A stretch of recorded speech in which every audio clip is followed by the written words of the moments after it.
مکان یخرج من النار من قال لا الہ الا اللہ وفی قلبہ وزن برۃ من خیر. اس حدیث پاک میں خیر کے مختلف درجات ذکر کیے ہیں. یہاں سوال یہ کہ دعویٰ ہے زیادت الایمان و نقصان اور روایت سے خیر کی کمی زیادتی ثابت ہوتی ہے تو دلیل دعویٰ کے مطابق نہیں.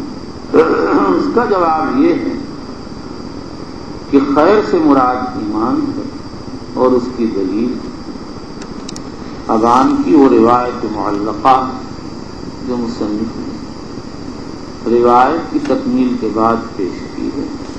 اس میں من خیرن کی جگہ من ایمان آیا تو روایت معلقہ روایت موصولہ کی تفسیر کرتی ہے. اب اس کے بعد یہ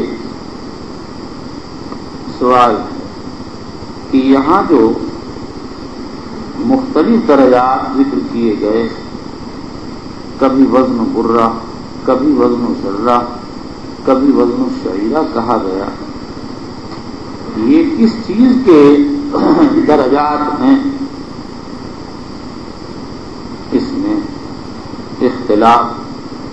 علامہ محلب ابن ابی صفرہ، ابو الحسن ابن بطال، قاضی ریاض وغیرہ کی رائے یہ کہ یہ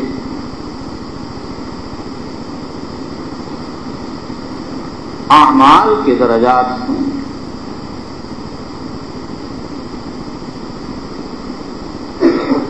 اور قلب کی طرف ان کی اضافت اس لیے کی گئی ہے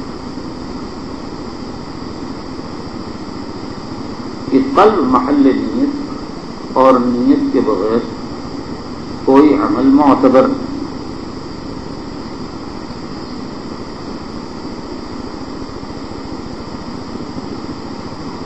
لیکن بعض دیگر حضرات کی رائے ہو سکتا ہے یہ مختلف درجات تصدیق کے ہیں. اگرچہ بہت سے لوگ یہ کہتے ہیں تصدیق میں کمی بیشی نہیں ہوتی اور بعض نظر میں سمجھ میں بھی آتا ہے کیونکہ تصدیق نام نسبت القائل صرف کا اس میں کمی بیشی کا کیا سوال پیدا ہوتا ہے. لیکن یہ بات بالکل ظاہر ہے کہ تصدیق میں دلائل کے تکاثر سے قوت پیدا ہوتی ہے. آدمی کو ایک بات کا یقین ہوتا ہے، مزید دلائل سے یقین میں قوت پیدا ہو جاتی ہے. اگر آنکھوں سے مشاہدہ ہو جائے تو مزید قوت آ جاتی ہے. قرآن کہتا ہے یہ تم زیادت والی اور فرمایا وَلَٰكِنْ لِيَطْمَئِنَّ قَلْبِي، فرمایا ثُمَّ لَتَرَوُنَّهَا عَيْنَ الْيَقِينِ.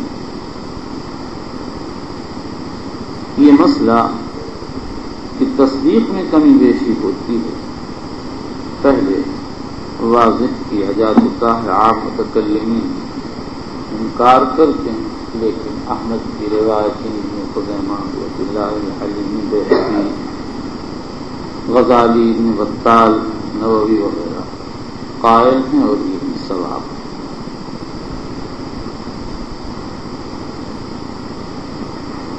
وزن ذرۃ من خیر، ذرہ سے مراد ہوا ہے جو اس روشنی میں خوب محسوس ہوتا جو روشن دان سے مکان میں آتی ہے. کہتے ہیں یہ اقل الموزونات ہے اور بعض کہتے ہیں کہ ذرہ سے مراد نملہ صغیرہ چھوٹی چینٹی ہے. لیکن پہلا ہی قول راجح ہے کیونکہ چھوٹی چینٹی کتنی ہی چھوٹی ہو اس کا وجود ذرہ یعنی ہوا سے بہت زیادہ ہے. قال ابو عبد اللہ قال ابان، یہ ابان بن یزید عطار. لفظ ابان کو بعض تو منصرف پڑھتے ہیں اور وہ اس کی اصل فعال مانتے ہیں، اور بعض اس کو غیر منصرف پڑھتے ہیں اور وہ اس کی اصل افعال مانتے ہیں۔ اول ہی راجح ہے۔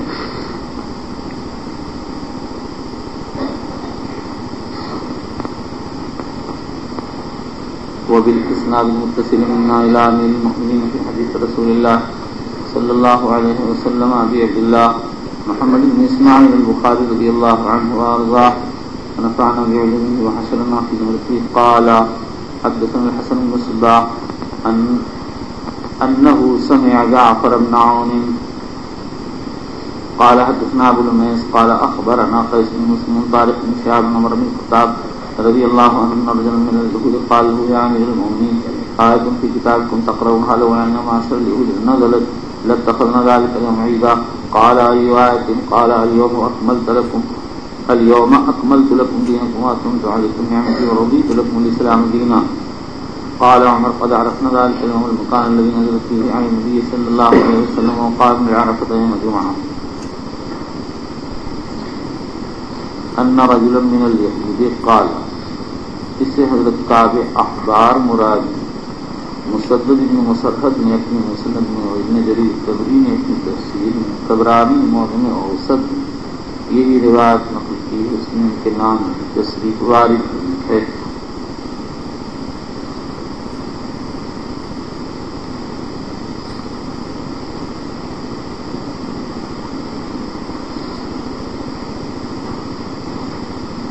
حضرت عمر نے رجل من الیہود سے ان کو اس لیے تعبیر کیا کہ وہ اب نسل کے اعتبار سے یہودی تھے۔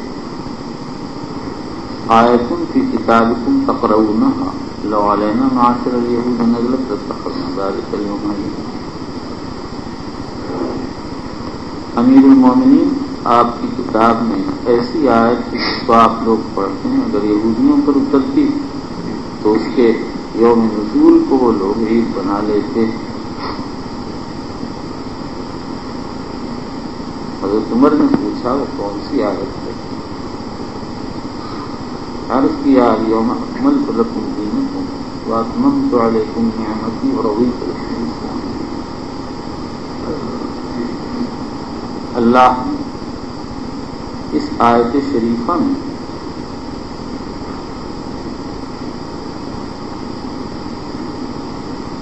دین اسلام کے اکمال کی خوشخبری کے ساتھ اتمام نعمت اور اس دین کے مرضی ہونے کی خبر دی ہے۔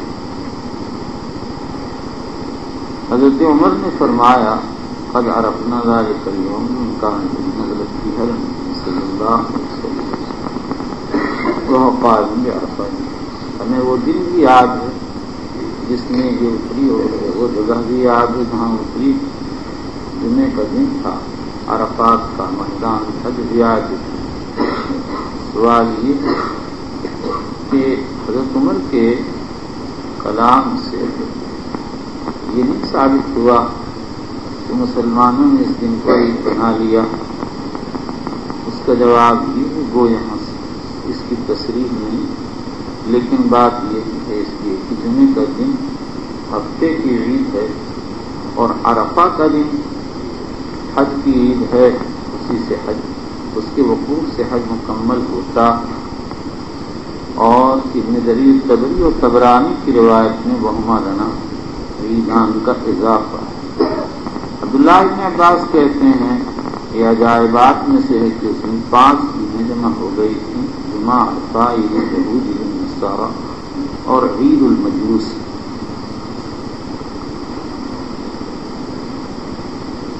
وبالاسناد المتصل منا الى امير المؤمنين في حديث رسول الله صلى الله عليه وسلم ابي عبد الله محمد بن اسماعيل البخاري رضي الله عنه وارضاه ونفعنا بعلومه واحسننا في زمرته قال باب الزکاة من الاسلام۔ ترجمے کی غرض ظاہر ہے زکوٰۃ اسلام کا شعبہ اور اسلام ایمان ایک۔ وقوله تعالی وما امروا الا ليعبدوا الله مخلصين له الدين حنفاء ويقيموا الصلاة ويؤتوا الزكاة وذلك دين القيمة. ذلك دين القيمة اے دین ملت المستقیمہ. حضرت امام بخاری رضی اللہ تعالیٰ عنہ نے اس آیت شریفہ سے زکوٰۃ کے دین ہونے پر اس طرح استدلال کیا کہ اس آیت میں اللہ اقامت الصلاۃ و ایتاء الزکاۃ کو دین قیمہ قرار دیا ہے. امام بخاری سے پہلے امام احمد نے اس آیت سے کتاب الایمان میں اور ان سے پہلے ان کے استاد امام شافعی نے اور ان سے پہلے ان کے استاد الاستاذ عطاء بن ابی رباح نے اس آیت سے استدلال کیا. امام احمد بن حنبل رحمۃ اللہ علیہ کتاب الایمان میں اور عبداللہ بن احمد نے کتاب السنہ نقل کیا کہ معقل بن عبید اللہ عبسی نے عطاء بن ابی رباح سے کہا کہ ہمارے یہاں ایک قوم ہے جو کہتی ہے ان الصلاۃ والزکاۃ لیستا من الدین. تو عطاء بن ابی رباح نے فرمایا اولیس اللہ یقول ما امروا الا لیعبدوا اللہ مخلصین لہ الدین حنفاء ویقیموا الصلاۃ ویؤتوا الزکاۃ وذلک دین القیمہ فجعل ذلک کلہ دین.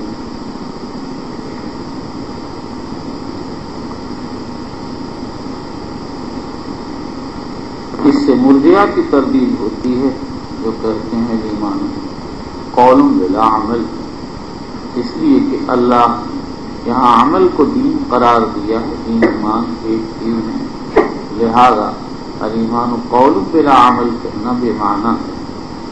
وبالاسناد المصنف امیر المؤمنین فی حدیث رسول اللہ صلی اللہ علیہ وسلم ابی عبداللہ محمد بن اسماعیل البخاری رضی اللہ عنہ وارضاه ونفعنا بعلوم واصنافه ومثله قال حدثنا اسماعيل قال بن مالك بن انس عن ابي سهيل بن مالك بن ابي انه سمع طلحه بن عبيد الله يقول يا رسول الله صلى الله تعالى عليه وسلم اهل نجد سائر الناس نسمع ذي صوته وما يقول استاذنا فإذا هو أسر الإسلام قال رسول الله صلى الله عليه وسلم 5 صلوات في اليوم والليلة فقال هل علي غيرها قال لا إلا أن تطوع قال رسول الله صلى الله عليه وسلم وصيام رمضان قال هل علي غيرها قال لا إلا أن تطوع قال ذكر رسول الله صلى الله تعالى عليه وآله وسلم الزكاة قال هل علي غيرها قال لا إلا أن تطوع قال فأدى الرجل ويقول والله لا أزيد على هذا ولا أنقص قال رسول الله صلی اللہ تعالی علیہ وسلم افلح ان صدق.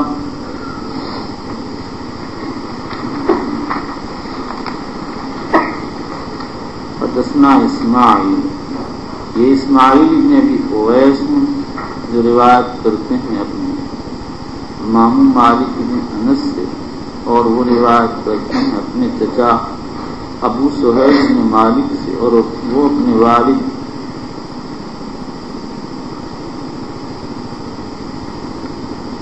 مالک سے.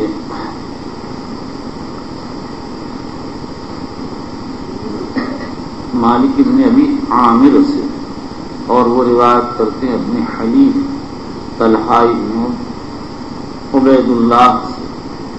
تو یہ من باب روایت الاقارب عن الاقارب ہے. طلحہ بن عبید اللہ احد العشرۃ المبشرہ، بخاری میں ان کی کل 4 حدیثیں. جاء رجل الى رسول اللہ صلی اللہ علیہ وسلم، حافظ ابن عبد البر ابن بطال قاضی عیاض ابن عربی ابو القاسم سہیل منذری وغیرہ فرماتے کہ یہ رجل مبہم زمام ابن صالبہ. اس روایت کے کسی طریق میں اس کی کوئی تصریح نہیں، لیکن حضرات یہ دیکھا کہ امام مسلم نے اس روایت کے بعد انس بن مالک کی روایت ذکر کی ہے جس میں زمام ابن صالبہ کا قصہ ہے. تو ان کا ذہن یہ اس طرف منتقل ہو گیا کہ دونوں حدیثیں ایک ہی قصے سے متعلق ہیں، اور انس کی روایت میں جن کا نام مسرح ہے وہی طلحہ کی روایت میں مراد ہے۔ لیکن علامہ قرطبی، سراج الدین، امام نووی، حافظ ابن حجر اسقلانی، علامہ عینی وغیرہ اس کو تسلیم نہیں کرتے، اس لیے کہ وہ زمام کے قصے اور طلحہ بن عبید اللہ کے ذکر کردہ قصے میں بعض اتحاد پایا جاتا ہے، مثلا سائد بدوی تھا اور اخیر میں یہ ہے افلاح بن صدق، لیکن دونوں کے سوالات متباین ہیں، اس لیے یہ دونوں حدیثیں الگ الگ ہیں، اور ایک روایت میں اگر سائل زمام تو دوسری روایت میں وہی مراد نہیں ہو سکتا۔ من اہل نجد، نجد مدینہ کا مشرقی علاقہ ہے، تہامہ سے متصل، اس کو نجد اس کے ارتفاع کی وجہ سے کہا جاتا ہے۔ سائر الراس، رجل کے نجر نخ کی صفت ہے، اس لیے وہ نکرہ مخصصہ، اور سوران راس بول کر سوران شعور مراد بالوں کا منتشر ہونا، یعنی محل بول کر حال مراد لیا گیا، اور یہ بھی ہو سکتا ہے کہ اس کو اضافت لفظیہ قرار دیا جائے اور رجل سے حال قرار بنا دیا جائے۔ نسمع دوی صوتی ولا نفقہ منقول، نسمع اور نفقہ دونوں میں جو روایتیں ہیں، ایک بصیغہ جمع متکلم یہی زیادہ مشہور ہے، اور دوسرے یسمع بصیغہ مجہول، تبھی علی المشہور دال کے فتحہ کے ساتھ ہے، بعضوں نے دوری جزم میں دال ضبط کیا جو غیر مشہور ہے، اور تابعی کہتے ہیں الدوی صوت مرتفع متکرر لا یفهم، وہ آواز جو بلند ہو اس میں تکرار اور سمجھ میں آتی ہے۔ بعضوں نے کہا ہے الصوت الظاہر فی الہوا، جو فضا میں پھیلتی ہے۔ اس کا ترجمہ اردو میں بھن بھناہٹ ہو سکتا ہے۔ یہ اعرابی بدوی تھا، بظاہر یہ شخص اپنے سوالات کو رٹتا ہوا آ رہا تھا کہ پہلے یہ پوچھوں گا، پھر یہ پوچھوں گا، پھر یہ پوچھوں گا۔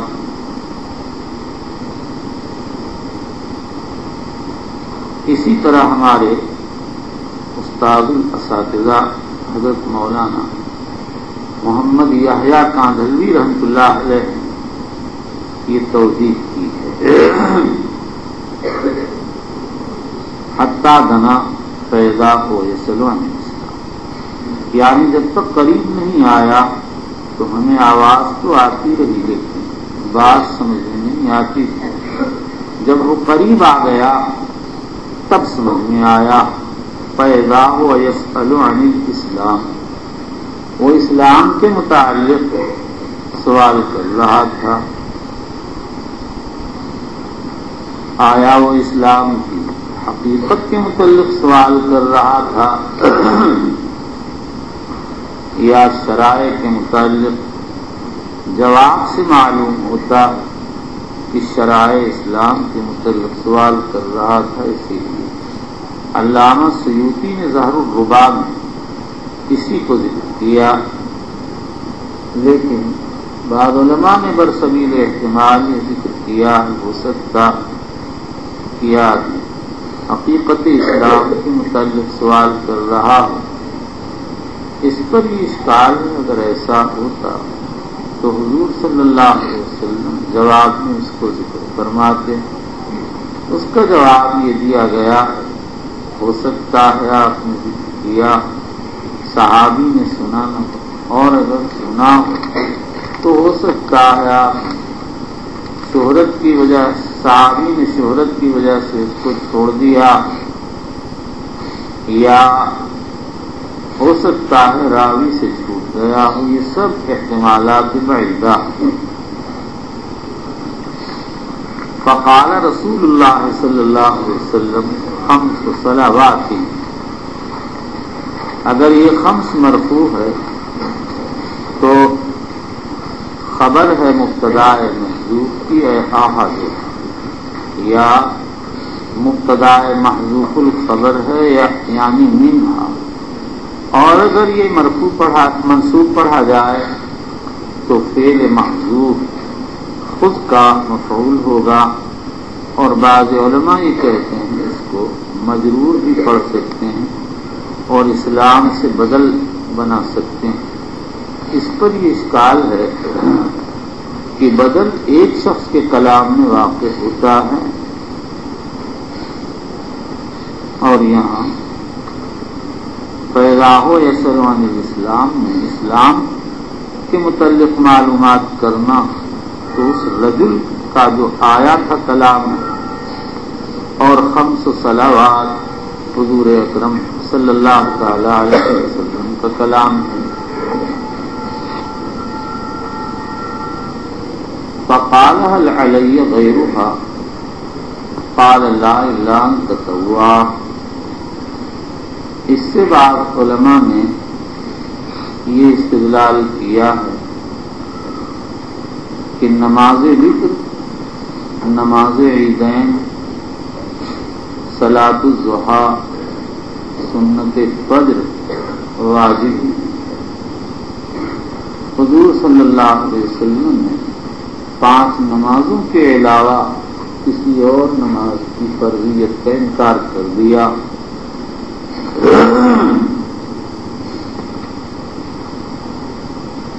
حنفیہ وتر کو واجب کہتے ہیں، صلاۃ عیدین کو بھی واجب کہتے ہیں، اور ابو سعید استخری اس کو فرض کفایہ کہتے ہیں۔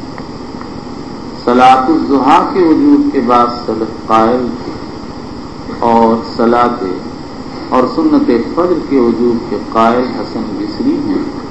یہی حنفیہ کے یہاں ایک قول ہے۔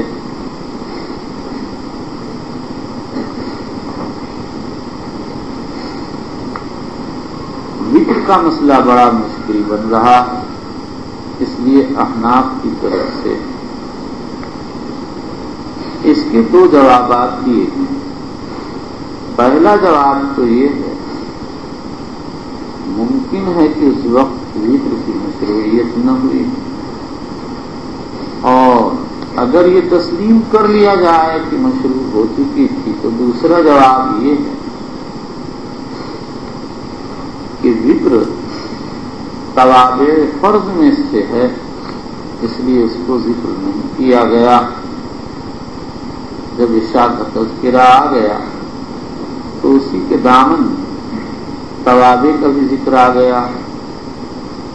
اور تیسرا جواب یہ ہے کہ یہاں حدیث میں فرائض کو ذکر کیا گیا، اور وتر واجبات میں سے ہے۔ جب یوسف سمتی نے امام ابو حنیفہ سے پوچھا کہ وتر کیا ہے، اور انہوں نے جواب دیا واجب، تو یوسف کہنے لگا کفرت یا ابا حنیفہ۔ امام ابو حنیفہ نے فرمایا ایحولنی اخبارک ایایا یا یوسف بعدما عارف الفرق بین الواجب والفرض کما بین السماء والارض۔ اس کے بعد امام صادق نے اس فرق کی وضاحت کی۔ کیا وضاحت کی ہے؟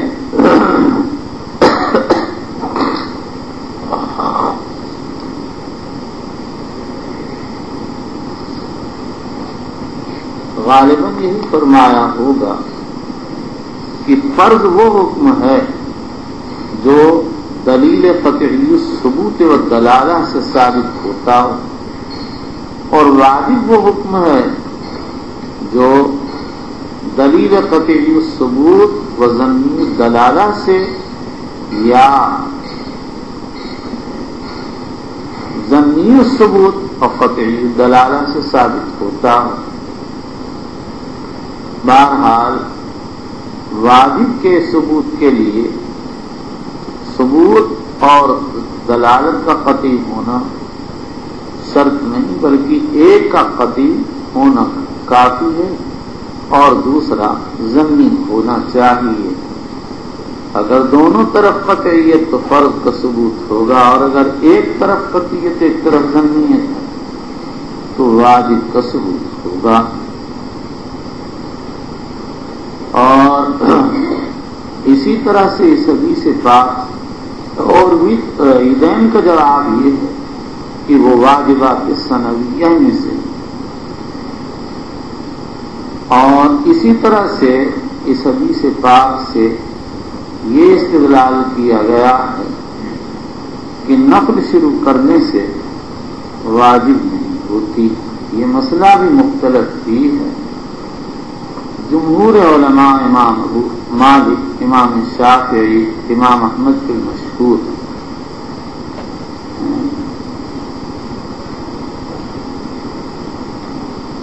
جمہور علماء امام شافعی، امام احمد کے مشہور تو اسی بات کے قائل ہیں کہ نفل شروع کرنے سے واجب الاتمام نہیں ہوتی، لیکن امام ابو حنیفہ، امام مالک فرماتے ہیں واجب الاتمام ہے۔ کتاب الصلاۃ میں یہی امام احمد سے منقول ہے، لیکن بعض علماء کو کتاب الصلاۃ کے امام احمد کی تعریف ہونے میں تردد ہے۔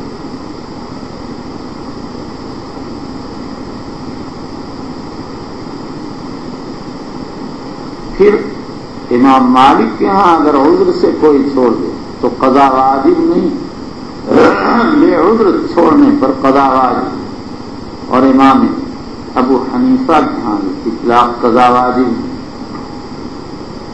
جو لوگ وجوب کے قائل ہیں وہ اس روایت سے استدلال کرتے ہیں، اور قرطبی نے اس کی تقریر یہ کی ہے کہ حدیث کا مطلب ہے لا يجب عليك شيء الا ان تطوع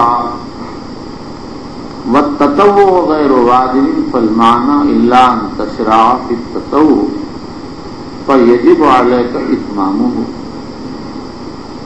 علامہ طیبی نے اس کا جواب یہ دیا کہ یہ تو مغالطہ ہے، بلکہ حدیث کا مطلب یہ ہے لا يجب عليك شيء الا ان تطوع فذلك لك۔ حافظ ابن حجر اسقلانی فرماتے ہیں حرف المسئلہ، مسئلے کی بنیاد یہ ہے کہ جو لوگ اتمام کو واجب کہتے ہیں وہ اس کو استثناء متصل قرار دیتے ہیں، اور جانب مستثنی منہ میں واجب کا ذکر ہے تو جانب مستثنی میں بھی واجب مراد ہوگا، اور یہ اسی وقت ثابت ہوگا جبکہ وہ توجیہ اختیار کی جائے جو قرطبی نے کی۔ اور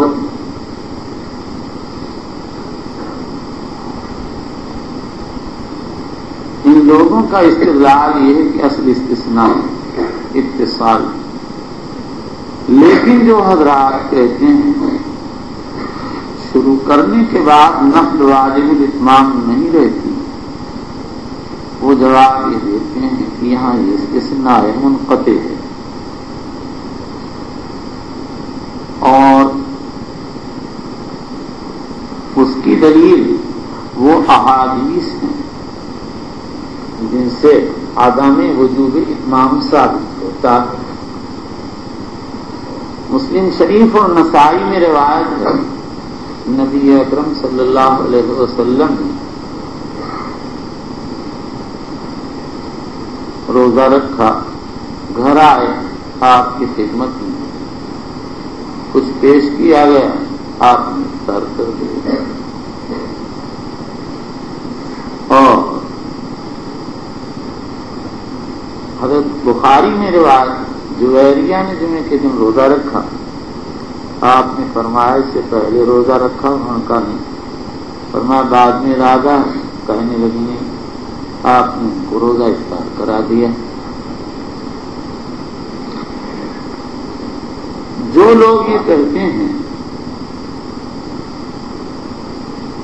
کہ نفل واجب الاتمام، حافظ ابن حجر نے ان پر اعتراض کیا کہ حنفیہ کے نزدیک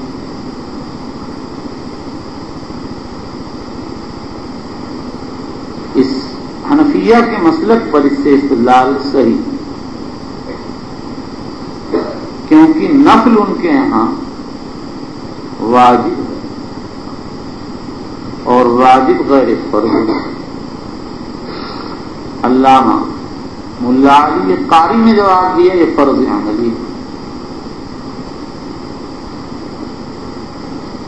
حافظ ابن حجر نے دوسرا اعتراض کیا کہ واجب کا استثناء فرض سے استثناء منقطع ہوگا۔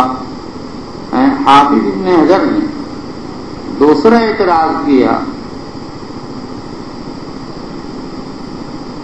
کہ وتر واجب ہے اور دلیل سے فرضیت ثابت ہوتی ہے۔ اس کا جواب یہ دیا گیا کہ ہونا تو چاہیے تھا اتمام کا فرض ہونا، جواب یہ دیا گیا کہ اتمام کو تو فرض ہونا چاہیے، لیکن دلیل کے ضمنی ثبوت ہونے کی وجہ سے وجوب ثابت ہوتا ہے۔ حافظ ابن حجر نے تیسرا اعتراض کیا کہ احناف کے ہاں استثناء میں مستثنی مسکوت عنہ ہوتا ہے۔ حافظ کا یہ جواب بہت سخت، اعتراض بہت سخت ہے، اس کا کوئی معقول جواب نہیں۔ حنفیہ نے اتمام کے وجوب کے کئی دلائل پیش کیے ہیں۔ پہلی دلیل تو یہ ہے کہ اللہ تعالیٰ فرماتا ہے لا تبطلوا اعمالکم، لہذا جب عمل شروع ہو گیا تو اس کا اتمام واجب ہوگا، لیکن یہ دلیل محل خدش ہے، محل خدشہ ہے، اس لیے کہ کوئی شخص یہ بھی تو کہہ سکتا ہے معنی یہ اپنے اعمال کو ریا سے باطل نہیں کرو۔ دوسری دلیل یہ پیش کی گئی ہے کہ موطا امام مالک ابو داؤد کے نسائی میں روایت ہے ایک مرتبہ عائشہ اثر روزے سے تھی، کہیں سے کچھ ہدیہ آیا، انہوں نے افطار کر دیا۔ حضرت نبی اکرم صلی اللہ علیہ وسلم کی تشریف آوری ہوئی تو مسئلہ پوچھا، آپ نے فرمایا کہ ریا اور تیسری دلیل یہ پیش کی جاتی ہے کہ حضور نے انہیں سلمہ کو اتمام قضا کا حکم دیا، رواہ الدارقطنی ولکن اسناد ہوا ہے۔ اور بعض علماء حنفیہ نے قیاس سے استدلال کیا اور کہتے ہیں کہ اگر کسی کا حج فاسد ہو جائے تو بعد میں اس کی قضا واجب ہوتی ہے، لیکن حج کا مسئلہ تمام مسائل کی امتیازی کی بہت سے خصوصیت ہیں، اس لیے مسئلہ حج پر دیگر مسائل کو قیاس کرنا مشکل ہے۔ بعض حنفیہ نے ایک چوتھی دلیل پیش کی، کہتے ہیں کہ اتمام کے وجود پر اجماع ہے۔ علامہ ابن حجر فقیہ فتح الکلام میں کہتے ہیں محض دعویٰ کافی نہیں، دلیل کی ضرورت ہے۔ ملا علی قاری کہتے ہیں جب اجماع ثابت ہے تو پھر کیا مانا، لیکن حافظ ملا علی قاری رحمۃ اللہ علیہ کا یہ کلام مصادرہ علی المطلوب پر مبنی ہے، کہیں بھی اجماع ثابت نہیں۔ اگر اجماع ہوتا تو اتنے بڑے بڑے ائمہ شافعی احمد وغیرہ مخالفت کرتے، واللہ سبحانہ وتعالی. قال رسول اللہ صلی اللہ علیہ وسلم والصیام رمضان. اور واجبات اور فرائض رمضان کا روزہ بھی ہے. اس سے معلوم ہوا لفظ رمضان کو بغیر شہر کے استعمال کرنا جائے.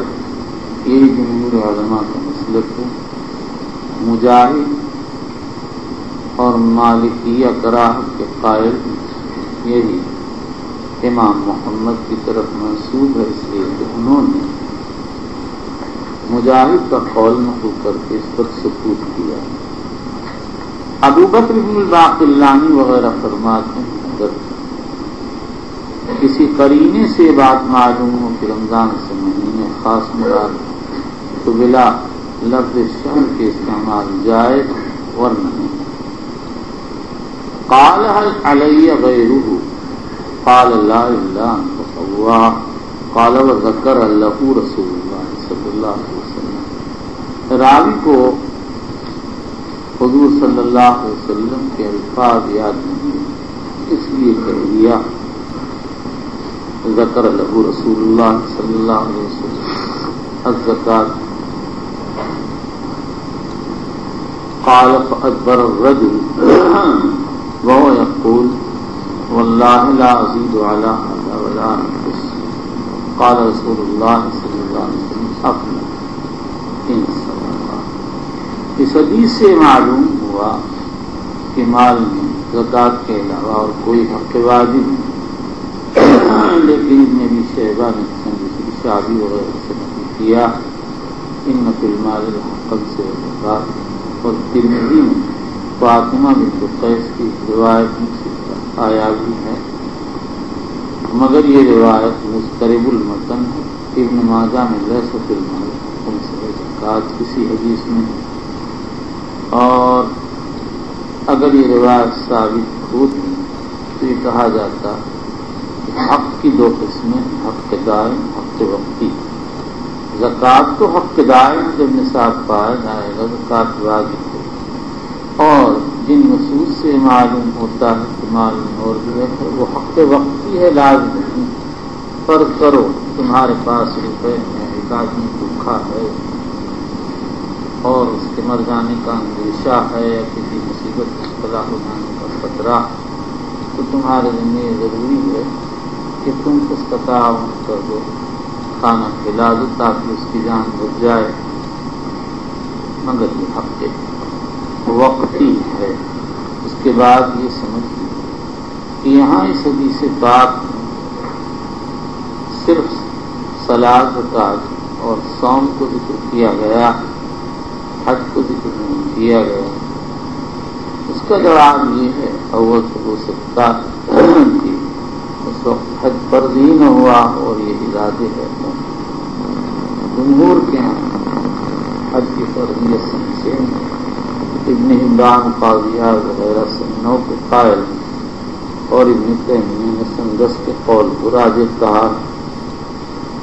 اور دوسرے ممکن ہے کہ حضور نے اس شخص کے حال کی رعایت کی اس پر حج فرض نہ ہو. اور بعض لوگوں نے تیسرا جواب دیا ممکن ہے آپ نے شہرت پر اعتماد کر کے چھوڑ دیا جو بعید ہے.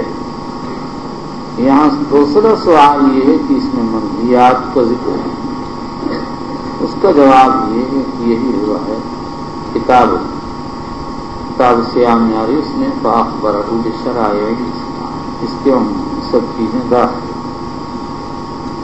اور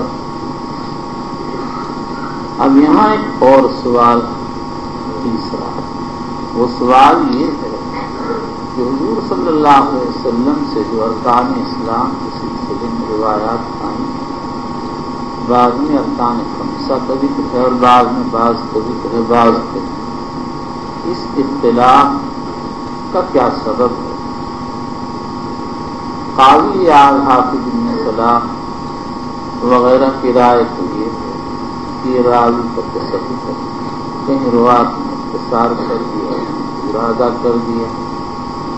لیکن شیخ الاسلام ابن تیمیہ رحمۃ اللہ علیہ اس جواب کو پسند نہیں کیا، اس میں تو روات سے اعتماد پوچھتا ہے۔ اصل بات یہ ہے کہ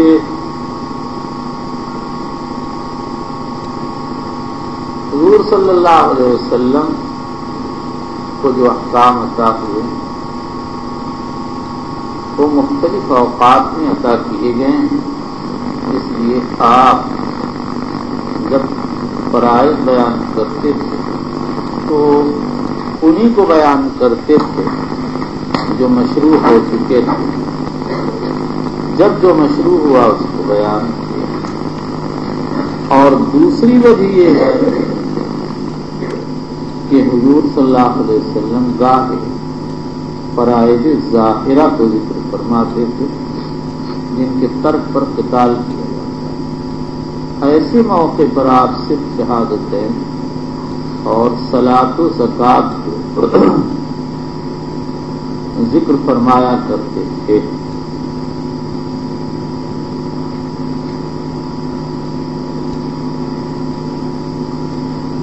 اب یہاں پر ایک چوتھا سوال یہ ہے کہ حضور نے فلاح کو صرف فرائض پر مرتب کر دیا، حالانکہ سنتیں بھی ہیں۔ اس کا جواب یہ ہے فرائض کی ادائیگی فلاح کی ضامن ہوگی، تو اگر سنتیں ہوں گی تو مزید فلاح حاصل ہوگا۔ اور یہی حدیث مسلم شریف میں آئی ہے، اس میں افلح و ابیہ صدقہ، اس و ابیہ پر اشکال ہے جو درس مسلم میں واضح کیا جا چکا ہے۔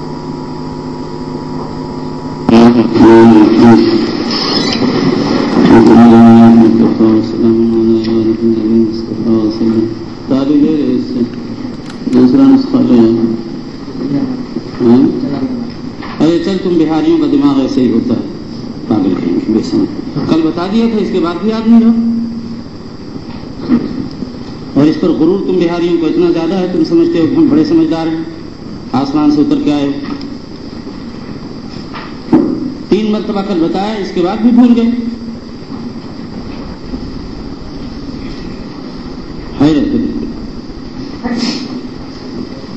جو احمق ہوتا ہے اسی میں غرور ہوتا ہے، سمجھدار آدمی تو اپنے معائب کو سمجھتا ہے، اپنی کمی کو دیکھتا ہے۔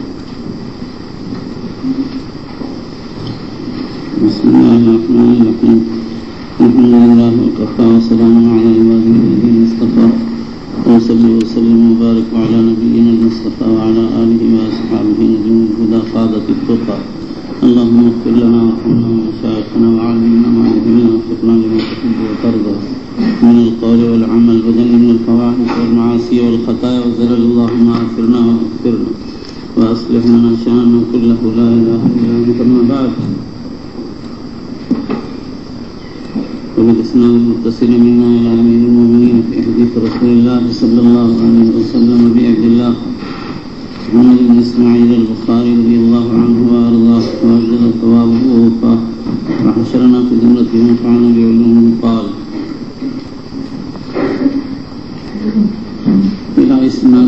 بإسناده إلى النبي صلى الله عليه وسلم افلح ان صدقہ، مسلم شریف میں افلح و ابیہ ان صدقہ۔ اس پر یہ اشکال ہے کہ حضور صلی اللہ علیہ وسلم کا ارشاد گرامی لا تحلفوا بآبائکم ولا بالطواغی، رواہ الشیخان۔ اس کا پہلا جواب یہ ہو سکتا ہے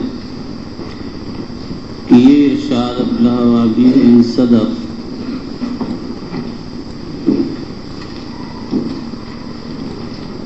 پہلا جواب تو یہ ہے کہ یہ لفظ مختلف بھی ہے، اسماعیل ابن ابی اویس کی روایت میں ہے، لیکن اسماعیل کی روایت میں ہے، لیکن امام مالک رحمۃ اللہ علیہ کی روایت میں نہیں ہے، اور مالک دوسرے راوی سے اقوا ہیں، اس لیے ان کا عدم ذکر ارجح ہے، اور اگر اس کے ثبوت کو تسلیم کر دیا جائے اور یہی ثواب ہے، اس لیے کہ جس نے وابیہ کی زیادتی نقل کی ہے وہ ثقہ، اور مالک کی روایت اس کے معارض نہیں ہے، تو پھر دوسرا جواب یہ ہو سکتا ہے کہ اس وقت تک حضور پاک صلی اللہ علیہ وسلم نے ممانعت کی ہی نہ ہو، اور اگر کر دی ہو